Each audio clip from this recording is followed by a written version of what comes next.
Hello बच्चों, स्वागत है आपका मेरे यूट्यूब चैनल पे। आज हम शिक्षा निदेशालय द्वारा दी गई क्लास 7 के वर्कशीट 18 डिस्कस करेंगे, जिसका सब्जेक्ट है गणित और डेट इस वर्कशीट की 26 नवंबर 2020।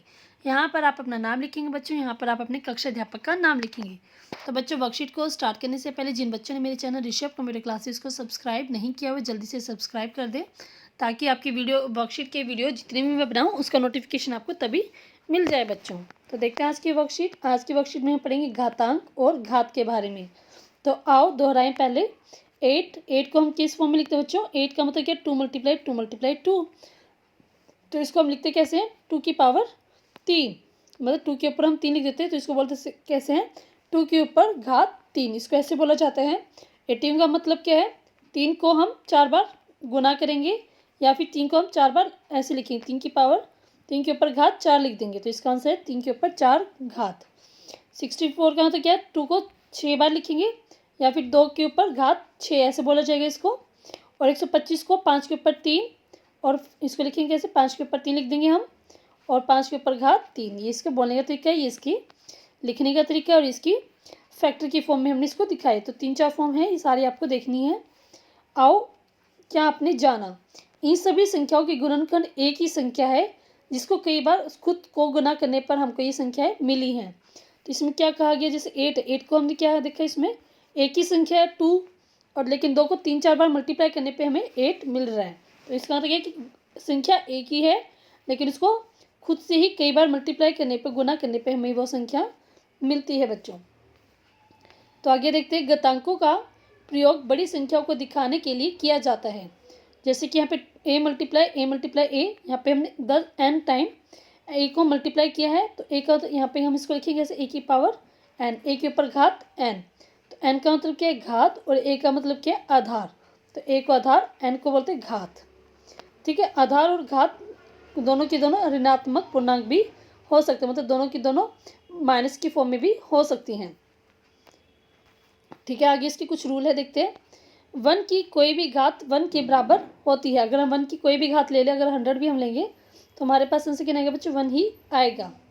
नेक्स्ट है -1 की कोई भी घात विषम घात -1 के बराबर होती है। अगर -1 के ऊपर हमने कोई विषम घात ली है, मान लो कि 7 लिया है, जैसे इसमें -5 दिखा है, तो 5 ले लेते हैं।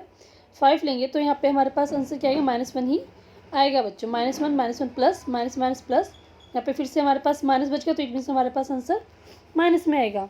नेक्स्ट -1 की कोई भी घात सम घात के बराबर होती है। तो देखते हैं इसमें।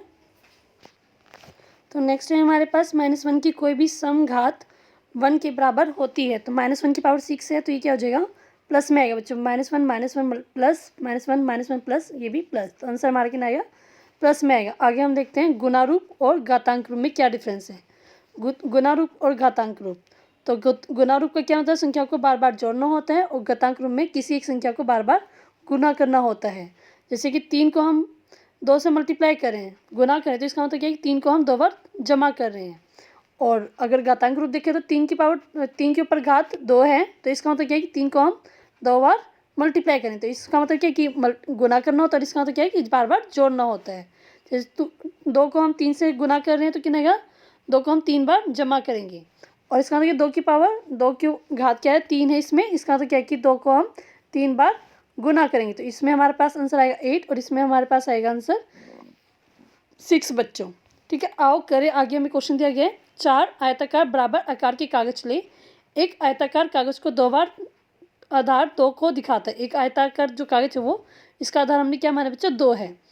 और कागज जिसे बार बार मोड़ा जाता है घात को दिखाता है, और उसे कितनी बार मोड़ा जा रहा है उसकी घात को दिखाता है। जैसे कि फर्स्ट है हमारे पास, तो यहाँ पे क्या है? इसने हमें किसी कोई भी मोड़ नहीं है, तो इसकी पावर हमारा कितना है? 0, क्योंकि इसे कितनी भी बार नहीं मोड़ा गया है। क्योंकि हमें 0 से स्टार्ट करें, तो इसका आंसर कितना आएगा बच्चों? हमारे पास 1। नेक्स्ट है हमारे पास, अब हमें मान लें कि एक बार मोड़ा, तो इट मीन्स हमारे पास कितने आ रहे हैं बच्चों? यहाँ पे 2, तो यहाँ पे हमने इसकी कितने पार्टीशन कर दी? 2। अब मान लो इसको हम 1 की जगह 2 रखते हैं, 2 की पावर 2 कितना आएगा? 4, तो इसके पार्टीशन कितने हो जाएगी? 4, तो इट मीन्स हमने इसको 2 बार मोड़ा है। नेक्स्ट 2 की पावर 3, तो इट मीन्स कितना आएगा? हमने इसको 3 बार मोड़ा है, क्योंकि घात हमारे क्या दिखाते हैं? कितनी बार मोड़ा है। तो आंसर कितना आ रहा? 8, तो इसके हमें कितने पार्टीशन करने हैं बच्चों? 8। ठीक है, आगे हमें एक टेबल दी है, उसको हमें फिल करना है। तो इसमें हमें संख्या मान लो 4 ये क्या? 4 के ऊपर घात 3, तो ये हमारी संख्या है, इसका आधार कितना है 4 और घात कितनी है इसकी 3। जो ऊपर लिखा होता है वो घात होती है, प्रसारित रूप 4 को हम 3 बार लिखेंगे और आंसर क्या आएगा इसका, जो तीनों मल्टीप्लाई करके वो हमारा आंसर आएगा। तो आगे हम बाकी को भी भरते हैं। तो यहाँ पे हम लिखा हुआ देखते हैं इसको।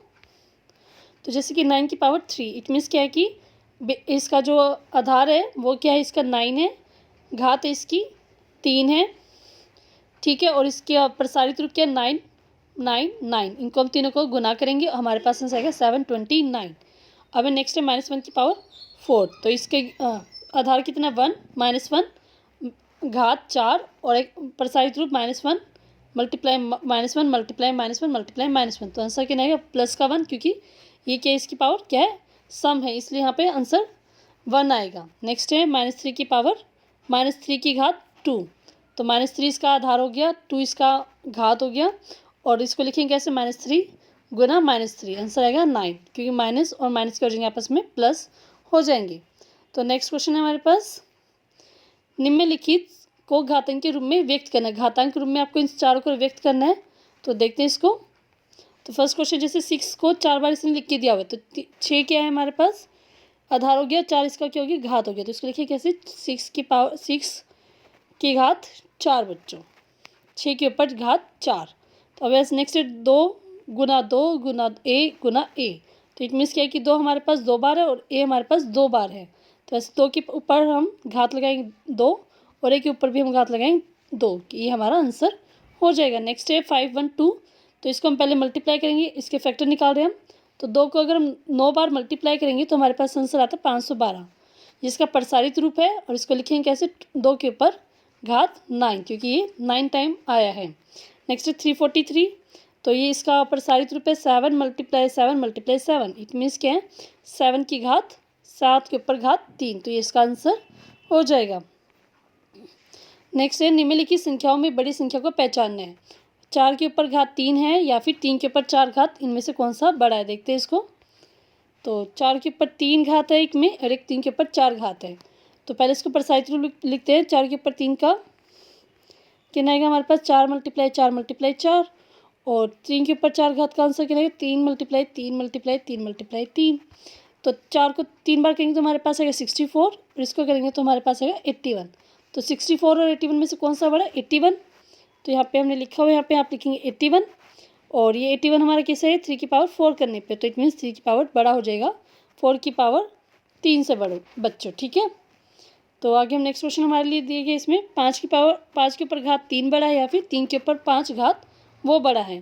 तो पहले हम 5 की पावर 3 को प्रसारित रूप देखते हैं इसको। इसका मतलब क्या 5 को 3 बार लिखना है 5 5 5, और तीनों को गुना करना है 125। 3 की पावर 5 का क्या मतलब है 3 को हमें 5 बार लिखना है, ठीक है। अब इस क्वेश्चन में क्या हमारे पास 5 की पावर की घात है 3, और इसमें हमारे पास है 3 की घात 5।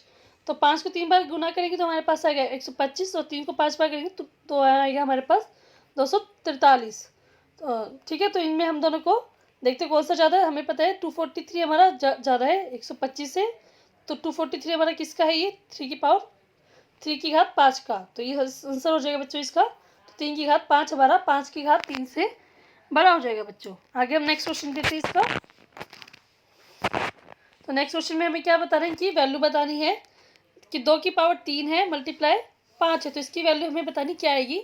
तो 2 को हम 3 बार मल्टीप्लाई करेंगे, गुना करेंगे 9 मल्टीप्लाई 2 मल्टीप्लाई 2 मल्टीप्लाई 5। तो 2 को 3 बार करेंगे तो हमारे पास आएगा 8, और 8 को हम 5 से करेंगे तो कितना आएगा हमारे पास 40 आंसर आएगा बच्चों। वैसे नेक्स्ट क्वेश्चन इसमें 0 को मल्टीप्लाई करने में 10 की पावर 2 से।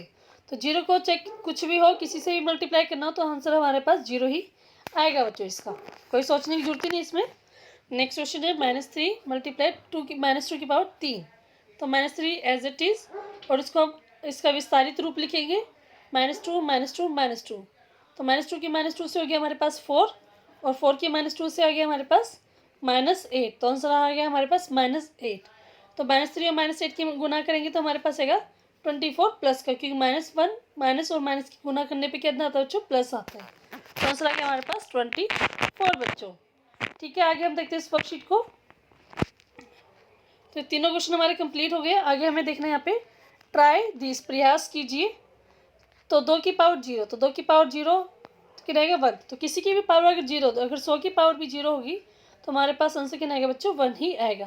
तो किसी की पावर, किसी की घात कह लो तो क्या आएगी 0, अगर किसी की घात 0 तो आंसर कितना आएगा हमारे पास 1। तो नेक्स्ट क्वेश्चन है 72, अभाज्य गुणनखंडों की घातों के गुणनफल के रूप में आपको लिखना है। तो देखते हैं इसको। तो 72 क्वेश्चन, 72 का हमें करना है। तो 72 का हमें करेंगे इसको। तो आंसर आएगा हमारे पास, तो इसको आप छोड़ देना, आप करेंगे आप 2 मल्टीप्लाई 2 मल्टीप्लाई 2, 3 गुना 3। तो अगर आप 72 को लिखेंगे तो आपका ये वाला फॉर्म आएगी। तो इसका हम लिखेंगे कैसे, तो ये हो गया हमारे पास 2 3 बार आया हमारे पास और 3 2 बार आए, तो इसको हम इस फॉर्म में लिख देंगे। सिंपल आप क्या लिखेंगे, 72 लिखेंगे, उसके बाद आप ये वाली फॉर्म लिखेंगे और उसके बाद आप ये वाली फॉर्म लिख के दिखा देंगे। आपको बस यही पूछा गया कि कौन कौन सी संख्याएं होंगी हमारे पास, 2 और 3 संख्याएं होंगी और इसकी घात की फॉर्म होगी बच्चों। ठीक है, नेक्स्ट हमसे पूछा गया है कि नेक्स्ट क्वेश्चन क्या है कि हमारे पास ये क्वेश्चन दिया गया, इसमें ये पूछा गया क्या ये तीनों एक समान है या नहीं है। तो एक समान है या नहीं देखते, पहले हम एक ही देखते। एक की घात इसमें कितनी 3, इसमें की घात कितनी 2 और इसमें की घात कितनी 2। तो ये ना तो इसके बराबर है ना ही इसके बराबर है, क्योंकि यहाँ पे 3 घात है और इसकी घात 2 है, इसकी घात 2 है, तो ये तो इसके बराबर नहीं है। ठीक है, तो बाकी हम दूसरा भी देख लेते हैं, चेक कर लेते हैं। ये क्या a की पावर 2 है, इसमें भी a की घात 2 है और b की घात 3 है और इसमें b की घात 3 है। आगे पीछे होने का कोई फर्क नहीं पड़ता। ठीक है, तो ये क्या दोनों आपस में बराबर है, लेकिन पूछा क्या गया कि ये तीनों बराबर है या नहीं है, तो उससे लिखेंगे आप नो, ये आपस में बराबर नहीं। सिंपल आप आंसर लिख देंगे नो। ठीक है, तो पूरी वर्कशीट बच्चों अब जाके हमारी कंप्लीट हुई है। तो सारे क्वेश्चंस को आप 1 बाय 1 अपनी कॉपी में करेंगे और अच्छे से सॉल्व करेंगे। तो पूरी वर्कशीट बच्चों हमारी कंप्लीट हो गई है। अगर आपको वर्कशीट समझ में आई, अच्छी लगी है, तो इस वीडियो के लिए एक लाइक जरूर कीजिएगा और कमेंट में कमेंट करके जरूर बताएं कि आपको कैसी लगी वीडियो। कमेंट मैं ज़रूर पढ़ती हूँ, तो सभी कमेंट बच्चे अपना करके बताएं मुझे और शेयर करें इस वीडियो को अपने दोस्तों के साथ। और मेरे चैनल ऋषभ कंप्यूटर क्लासेस को सब्सक्राइब करना ना भूलें बच्चों। थैंक यू बच्चों, थैंक यू वेरी मच।